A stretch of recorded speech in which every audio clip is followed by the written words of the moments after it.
জান্নাতের প্রথম দরজা খুলবেন আমাদের প্রিয় নবী হযরত মুহাম্মদ সাল্লাল্লাহু আলাইহি সাল্লাম।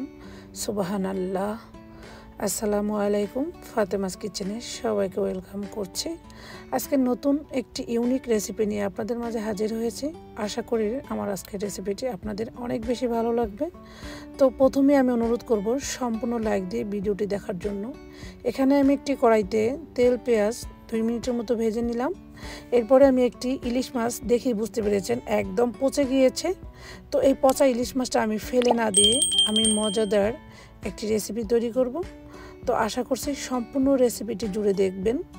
তো এরপর মাছটা দিয়ে আমি 1 মিনিটের মতো ভেজে অপর পাশ থেকে উল্টে দিয়েছি এবং এখানে আমি সামান্য একটু মশলা ব্যবহার করব। একটু হলুদ, একটু মরিচ, 1 টেবিল চামচ আদা রসুন বাটা এবং স্বাদ মতো লবণ দিয়েছি।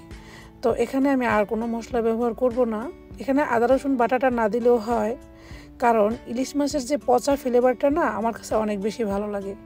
আপনারা শুনে অনেকেই হয়তো হাসবেন। তো খুব ছোটোবেলা মায়ের হাতে খেয়েছি, তো মা কীভাবে রান্না করেছে তাও দেখিনি এবং আমার কাছে মনে হয় সেই স্বাদটা এখনও যেন আমার মুখে লেগেই আছে। তো অনেক দিনই আমার ইচ্ছা ছিল এরকম পচা মাছের একটি রেসিপি খাবো। তো কিছুদিন আগে আমি বাংলাদেশে গিয়েছিলাম, সেখান থেকে অনেক ইলিশ মাছ নিয়ে আসছি। তো 2-3 দিন আগে সেই মাছের প্যাকেট খুলে দেখি একটা পচা মাছ। তো পেয়ে তো আমি অনেক খুশি হয়ে গিয়েছি যে তো আমার তো তাহলে এই রেসিপিটা খেতে হবে। তো ভাবলাম রেসিপিটা আমি করে খাবো এবং একটু আমার আপু ভাইদের সাথেও শেয়ার করি, যারা আমার মতো এরকম ইলিশ মাছের পচা খেতে চান। তারা হয়তোবা এটা দেখে অনেক উপকৃত হবেন বা রান্না করে খাবেন, বা অনেকেই জানেন এটা কিভাবে খেতে হয়।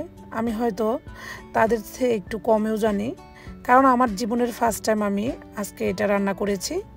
রেসিপিটা আমার নিজের মন গড়া, আমি কারো থেকে রেসিপিটা দেখে রেসিপিটা শেয়ার করিনি।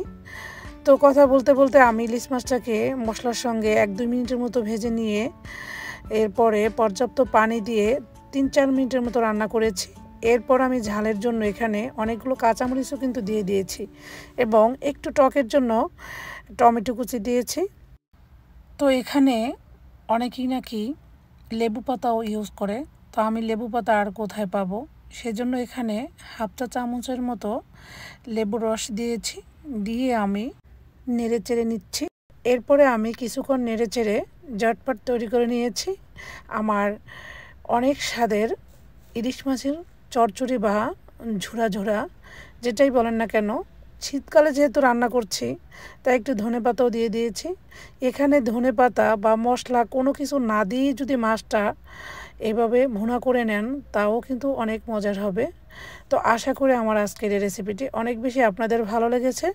আজকের মতো তাহলে এখানেই বিদায় নিচ্ছি। আল্লাহ হাফেজ।